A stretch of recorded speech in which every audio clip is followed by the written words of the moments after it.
सो हम देखते हैं कि जोसेफ के जीवन में जो भी तकलीफ में वो गुजरता था कि गुजरा, God already knew what trouble, what promotion that God had planned for Joseph in spite of his prison experience and his pit experience. हम देखते हैं कि जोसेफ के जीवन में कोई भी तकलीफ आने के पहले परमेश्वर ने ऑलरेडी प्लान किया था। वैसे भी जैकब के बारे में, जब जैकब और ईसौ जो पेट में थे, तभी परमेश्वर ने उनके लिए जो मकसद चुना था, डेस्टिनी चुना था। तो हम देखते हैं कि परमेश्वर ने हर व्यक्ति को उनके तकलीफ, उनके तूफानों के पहले ही उनके जीवन में योजना किया है। अभी हम डैनियल के बारे में देखते हैं। डैनियल तो बहुत तकलीफ में गया बेबीलोन में, मगर परमेश्वर ने तो ऑलरेडी एडवांस में चुना था कि डैनियल को परमेश्वर कैसा इस्तेमाल करेगा पूरा बेबीलोन में, और पूरा जो राष्ट्र में, पूरा पृथ्वी में डैनियल के द्वारा परमेश्वर की महिमा हुआ। शद्रक मिशक अबेदनगो को एक बहुत बड़ी परीक्षा में गए, पर परमेश्वर ने ऑलरेडी उनके लिए चुना था कि परमेश्वर उनको परीक्षा से कैसा बाहर लाएगा।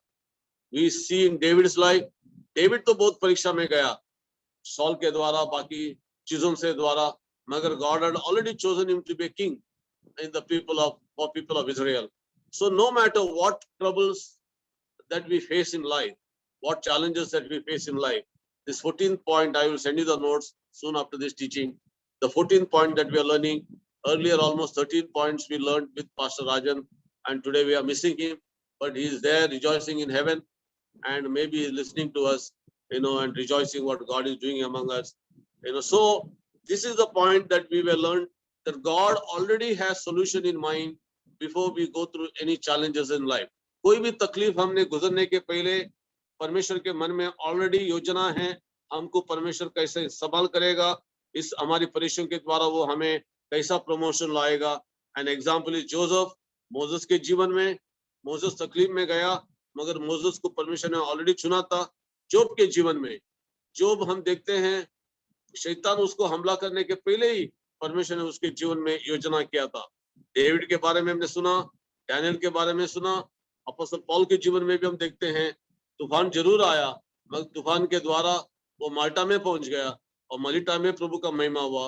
रोम में गया, रोम में उसने सुसमाचार सुनाया, उसके हर तकलीफ के द्वारा उसको परमेश्वर ने उसकी योजना पूरी की। तो 15 point, whenever we get hurt in our hearts in the midst of our struggles and storm that we are passing through, it's good that we, अच्छा ये पॉइंट हमने पहले सुना है कि कैसे हमने सावधान होना है हमारा तकलीफ में, हमारे मुसीबतों में, अलग अलग परिस्थिति में अलग अलग रीति से बर्ताव करना है। There are certain struggles that we have to tell one another, take one another advice. There are certain hurts that we get with people, we should keep it confidential and take it before God, because if we tell our hurts to somebody, we can get more hurt, because we have exposed our hearts to tell our hurts and pains to others without God's will and direction. We should be careful whom to talk, whom to take counsel. We must go to the right matured people that God has chosen, who can solve our situation and not make it more worse. So हम जानना चाहिए कि हमारी अलग अलग बातों के लिए अलग अलग सलाह की जरूरत है। कुछ जगह हमने सावधान होना है कि किसके साथ क्या बांटना है। कभी हमारी चोट को अगर हम 4 लोगों को जाके बताएंगे, हमारी चोट और भी बढ़ सकती है। मगर अगर कोई हम तकलीफ में गुजर रहे हैं, कोई बीमारी में गुजर रहे हैं, तो हमको एक दूसरे को जरूरत पड़ती है कि एक दूसरे के द्वारा हम सांत्वना मिले। Let us come to the 16th point.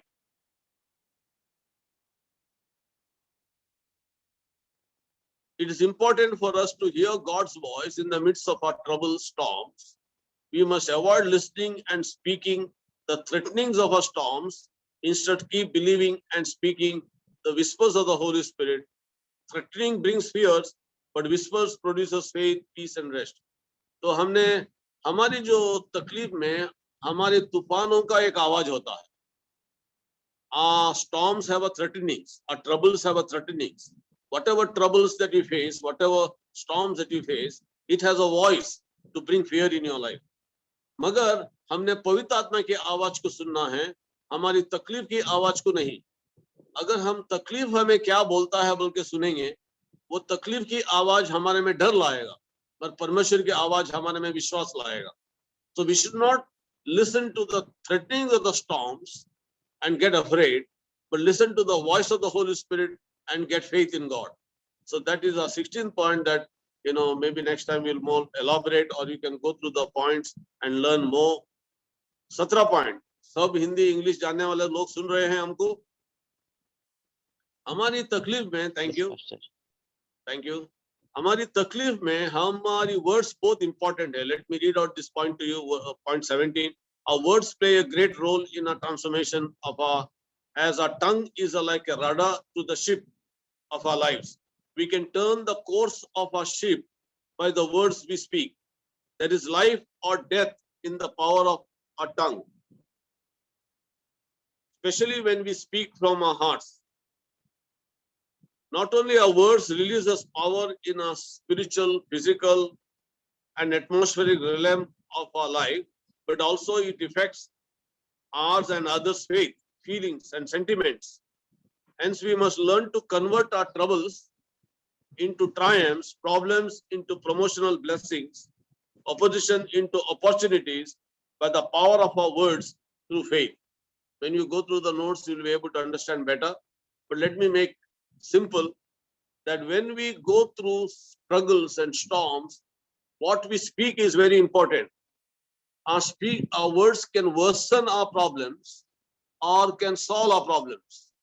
Again, I'm repeating, I can share better in English. I'm not so fluent in Hindi, but I'll try to share in both languages. Our words can worsen our problems or our words can bring solution to our problems. हमारे words जो हम बोलते हैं, हमारी तकलीफों में हमें वो solution ला सकते हैं या हमारी तकलीफ को बढ़ा सकते हैं. We must learn to control our world through the words of our mouth. What we speak can damage people's lives, can worsen our situation when we go through troubles. It can make us more anxious, because the more we speak, more power that we release in the atmosphere. It can hurt the sentiments of the people. So when we grow in maturity, God teaches us what to speak, where to speak, how to speak. And जो हम बोलने का वचनों के ऊपर हमारी सामर्थ्य होती है, पवित्र आत्मा की सामर्थ्य होती है, हमने हमारी बोलने के द्वारा हम हमारी परिस्थिति को नियंत्रण कर सकते हैं. So our words are very important when we go through difficult times in life. As we have been learning few times earlier, that our very storms and struggles and challenges of our lives, God uses it to transform our lives and to bring Christ-likeness in us and bring obedience in us. So this is the 17th point. And 18th, trials are the training for our transformation. जो हम अलग-अलग तरह की परिस्थिति में गुजरते हैं, trials में गुजरते हैं, they are the training of our situation. Hallelujah. You can hear me? Yes. So Yes, there are different types of trials and struggles that each one might go through. For some it is personal and private life. अलग-अलग जो trials and testing रहते हैं. आज मेरा मन में एक विचार आया. See that in all our struggles and trials, one part is God ordained part. So the thing is, question is, जो प्रश्न हमारे में है, क्या परमेश्वर हमारे जीवन में कुछ तकलीफों को आना देता है कि हमारे में परिपक्वता बढ़ाने के लिए? बाइबल में बहुत से ऐसे उदाहरण हैं जो परमेश्वर हमारे जीवन में परीक्षाएं लाता है या लाना देता है हमारे में परिपक्वता में हमें बढ़ने के लिए. ये हम बाइबल का वचन में बहुत जगह देख सकते हैं. खास करके डिटोरनमी का 8 अध्याय में परमेश्वर ने उनको भूख और प्यासा होना दिया कि और बाद में उनको मानना खिलाया कि वो लोग जाने कि मनुष्य खाली रोटी में नहीं जिएगा मगर प्रभु का वचन में जी सकता है. तो इजरायली लोगों में परमेश्वर के लिए प्रथम स्थान लाने के लिए परमेश्वर का वचन को प्रथम स्थान उनके जीवन में आने के लिए परमेश्वर ने उनके जीवन में अलग अलग तरह का तकलीफ आने दी। और मुझे लगता है एक भजन संगीत है, I am not sure which one it is, 117 or some one psalm is there, that there are different struggles are mentioned, that they went through chains, they went through bondages, they went through troubles, and they cried out to God. God delivered them. Again, they went through troubles. Again, they called upon God, and again, God delivered them. And in one Psalms, it is written so that they may give thanks to God, and because His mercy endures forever. So in that Psalm, it is written that how people of Israel went through struggles, troubles, and how they called upon God and God delivered them so that they may give thanks to God because He is faithful and His endurance, His mercy endures forever. जो अलग अलग तकलीफ जो Israeli लोग गए और उनको प्रभु ने छुड़ाया कि वो लोग परमेश्वर पे धन्यवाद दे कि परमेश्वर दयालु है, कृपालु है। तो कुछ लोग मिनिस्ट्री का स्ट्रगल में जाते हैं, कुछ लोग पर्सनल स्ट्रगल में जाते हैं, कुछ लोग लीडरशिप स्ट्रगल में जाते हैं, कुछ लोग ऑपोजिशन परसिक्यूशन के स्ट्रगल में जाते हैं, कुछ लोग उनकी पढ़ाई में या उनका नौकरी में, उनके विवाह में, उनके भविष्य में स्ट्रगल में जाते हैं, और कुछ लोग उनके परिवार के साथ, दोस्तों के साथ, नेबर्स के साथ, अधिकारियों के साथ, गवर्नमेंट के साथ, पॉलिटिक्स के साथ, दुनिया में अलग अलग बातों में स्ट्रगल में जाते हैं।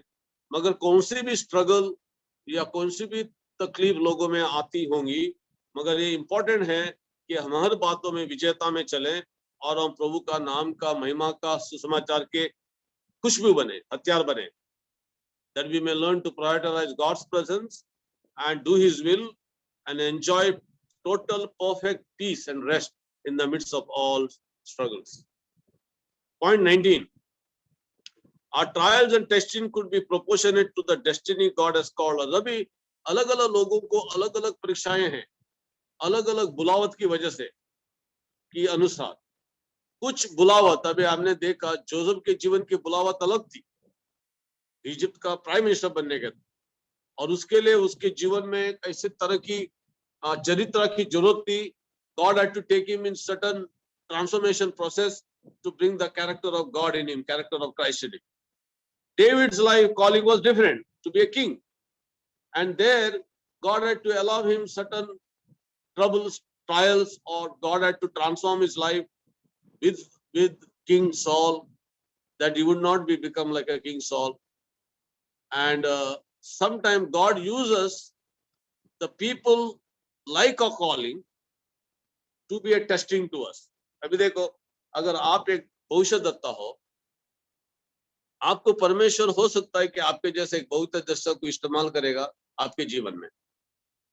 वो कभी भी आपके सेवकाई के बारे में असुरक्षा हो सकता है, ये आपके ऊपर जलन हो सकता है। पर जब भी आप कोई भी प्रभु का सेवक के जो तुम्हारे ऊपर जलन होता है या असुरक्षा होता है, वो व्यक्ति के ऊपर जो तुम्हारा एटीट्यूड होता है, वो एटीट्यूड की वजह से तुम उसके जैसे या उसके बढ़कर प्रभु की सेवा कर सकते हो। Sometimes we get very upset on people who become jealous and upset on us or insecure about us. We think they are jealous about us. हम सोचते हैं कि वो हमारे विरोध है, हमारी सेवकाई के विरोध है, हमारा सेवकाई का विरोध वो लोग जलन है। मगर हम ये नहीं सोचते हैं कि परमेश्वर ऐसे लोगों को हमारे लिए इस्तेमाल करता है कि हमारा जो सेल्फ है उसको बनाने में, हमारे में नम्रता लाने में, और हमारे में, हमारा दिल में उनके लिए प्यार लाने में, कि जब हम उनकी सेवकाई को आशीषित करते हैं, ऐसा लगता है जो लोग हमारा विरोध है, हमको परमेश्वर प्रमोशन देता है और हमारा जीवन में प्रगति लाता है। जब हम दूसरों की सेवकाई के बारे में जलन करते हैं या असुरक्षा होते हैं या चिड़चिड़ होते हैं या हम सोचते हैं कि वो लोग हमारा विरोध हैं, तब हम हमारी सेवकाई में ऊपर जाने के बदले हम डिमोशन हो जाते हैं, प्रमोशन के बदले। तो ये इंपॉर्टेंट एटीट्यूड है जो हमने सीखना है। जिन लोगों जो हमारा विरोध होते हैं, उनको प्रभु इस्तेमाल करता है कि हमको बनाने में, कि हम उनके जैसे या उनसे ज्यादा प्रभु का सेवा कर सके। Hallelujah. Any questions? Any discussions? No, sir. No, Pastor. Carry on. Good, good. Yeah. Enjoy. So point इधर गए हम लोग 18. 18 you finished, no, Pastor? 20. Only. Yeah, 19 and 19 finished. 20. No, 20. Adversity can make us advertisement of heaven to advance his kingdom. If we careful to depend on his grace and keep our hearts, attitudes right in the fear of God. God is graceful and faithful always to lead us into triumphant victory in every circumstances. So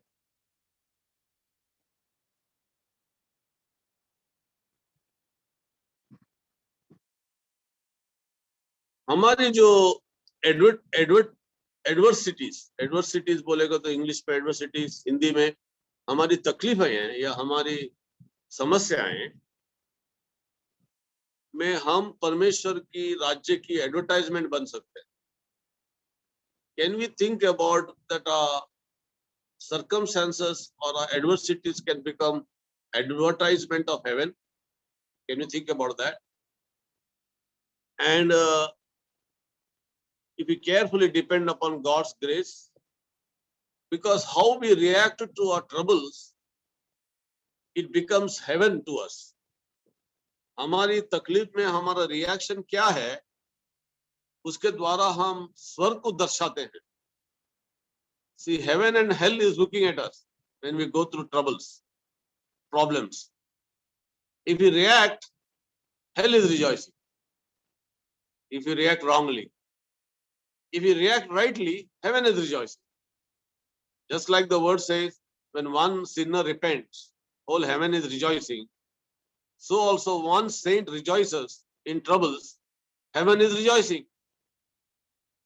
So in our troubles, are we becoming advertisement of heaven, or we are becoming advertisement of hell? It all depends upon us, how we react in the troubles. If we rejoice in our troubles and overcome our troubles and add joy to our situations in our hearts, I think heaven will rejoice and will become an advertisement of heaven in the midst of adversities. Hallelujah. Point 21. The higher we exercise his authority in advancing his kingdom, the greater could be the opposition, repercussion, backlash of the enemy. जब हम परमेश्वर की सेवा करते हैं और हम ज्यादा प्रभु का अभिषेक में और अधिकार में चलते हैं, हो सकता है कभी कभी हम ज्यादा परेशानी में गुजरते हैं, मगर इसके लिए हमने डरना नहीं है. और मैंने प्रभु का ज्यादा सेवा किया, प्रभु का अभिषेक में चला, प्रभु का अधिकार में चला, मुझे अभी ज्यादा तकलीफ होएगा बोल के हमने नहीं डरना है. तकलीफ हो सकती है, तूफानें आ सकती है. यीशु मसीह उसके शिष्यों को लेकर दूसरा जगह वो साइड में दुष्टात्मा से भरा हुआ व्यक्ति को छुड़ाने के लिए गया था. 2000 से ज्यादा, कोई बोलते 6000 demons had possessed this man in the other side of the lake. मगर जब यीशु मसीह उसके शिष्यों के साथ गया, इतनी बड़ी तूफान आ गई. वो तूफान उन लोगों के लिए नाश करने के लिए सोच रहा, डुबाने के लिए सोच रहा.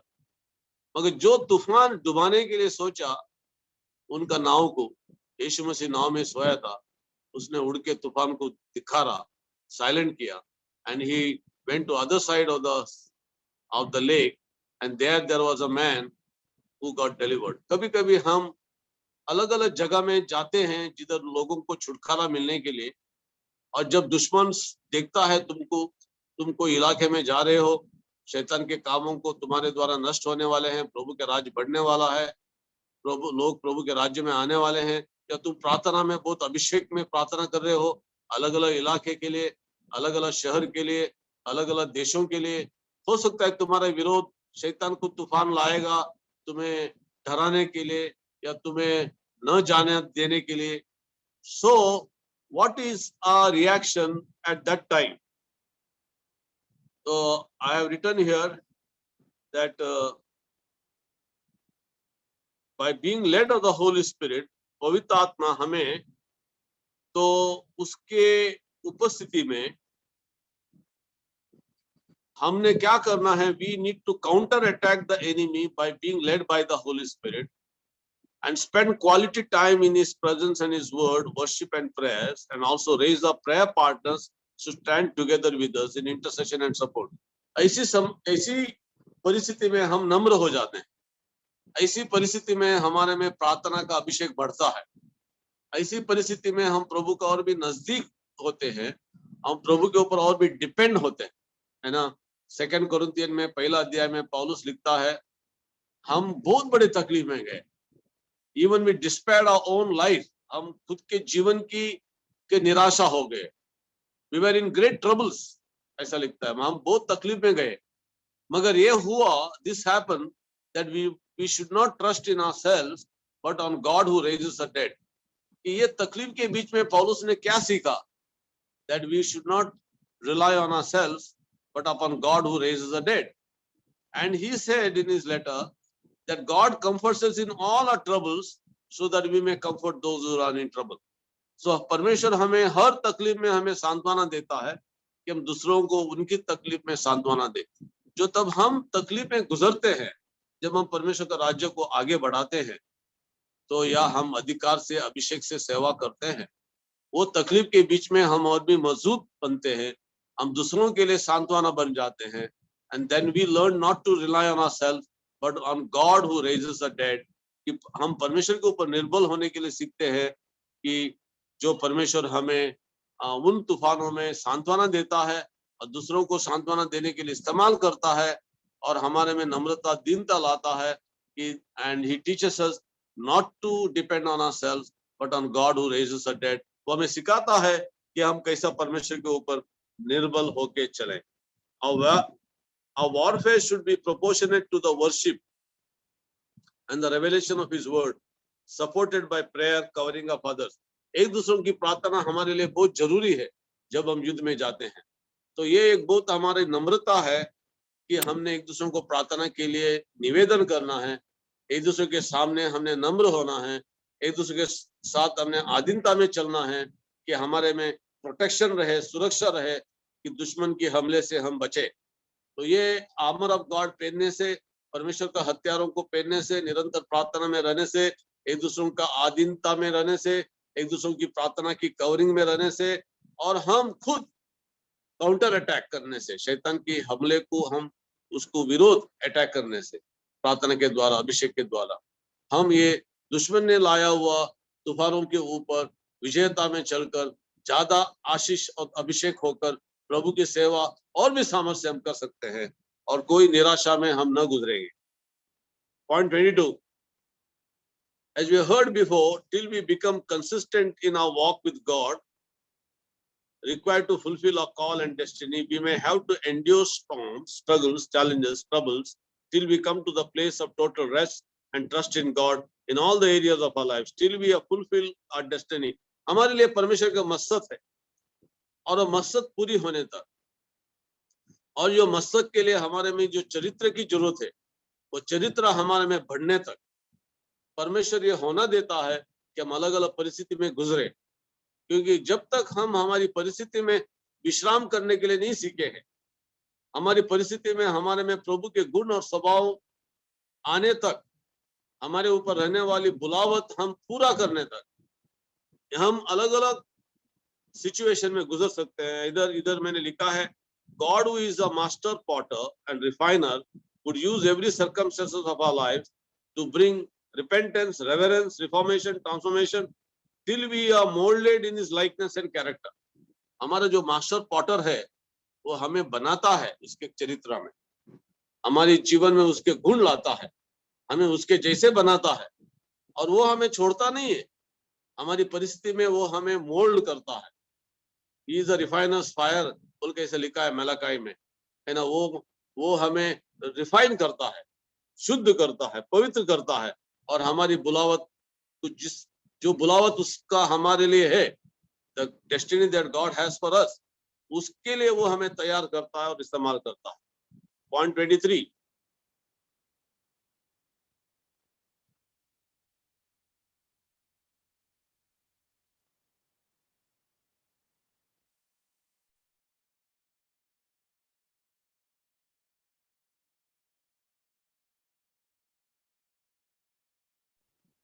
we have only 2 more points and then we are finishing it. Hallelujah. Points ज्यादा नहीं हुआ ना हम लोग के लिए। Hallelujah. जब हम अलग अलग तरह की जो एक्विजिशन में जाते हैं, है ना, कोई लोग हमारे विरोध बात करते हैं और हमें हिंट्स देते हैं या हमें कुछ क्रिटिसाइज करते हैं, तो क्या होता है, या हमारी पहले की जो हमारी गलती हुई है वो उठा के बोलते हैं, हमारा परिवार में हो या हमारा परिस्थिति में हो या हमारे दुश्मन हो, हमारी पुरानी गलती को बोलकर हमें निराशा करते हैं। ऐसी परिस्थिति में क्या होता है कि परमेश्वर हमारे में कि उसके गुण बढ़ाता है जब हमारे में वो सच्चा प्यार, जो प्रभु का बलिदानी पूर्वक प्यार है, वो प्यार प्रकट होता है। जो यीशु मसीह जो हमारे अंदर है, उसका सैक्रिफिशियल प्यार है, वो प्यार हमारे में रिलीज होता है जब लोग हमारा विरोध करने लगते हैं। और कभी भी हम दुनिया में तकलीफ बढ़ती है, हमारे में उसका अभिषेक बढ़ता है। दुनिया में मुसीबतें बढ़ती है, उसके लोग और भी ज्यादा प्रकाश में बढ़ते हैं, ज्योति में बढ़ते हैं। कितनी भी बड़ी तकलीफ ये दुनिया में आते होगी, मगर उतना ही अभिषेक और जागृति हमारे अंदर बढ़ता है, क्योंकि हमारी विजेता ऑलरेडी प्रभु ने हासिल की है। हम विजेता से विजेता में चल रहे हैं। यीशु मसीह के साथ हम कुर्सित हुए हैं, जिलाए गए हैं, उसके साथ स्वर्गीय स्थानों में बैठे हैं। इसके लिए हमारी विजेता तो ऑलरेडी हो चुकी है। तो इसके लिए हम कोई तकलीफ में, समस्याओं में डरते नहीं हैं, क्योंकि हर समस्या, हर तकलीफ हमें और भी प्रभु के करीब लेके जाता है और भी हमें विजेता में चलाता है। हालेलुया। कोई कुछ डिस्कस करना चाहते हो इस पॉइंट्स के बारे में?